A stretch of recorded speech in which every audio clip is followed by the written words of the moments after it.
Dahil fasting ako ng 3 days.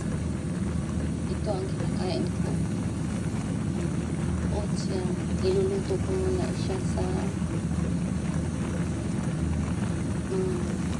5 minutes mo lang siyang lutuin. Pag ganito nakasticky yung oatmeal ko, napatay ko na yung apoy. Tapos sit aside mo na lang siya para lumamig kasi pipinuhin ko pa to. Ginamit ko sa oatmeal ko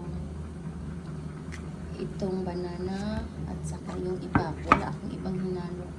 Hindi ko rin nilalagay ng asukal or what, asin or whatever. Basta yan lang. Sa pangalawang days ko kinakain. Ang natira, na to, mamayang gabi. Para hapunan kasi pagod ka na.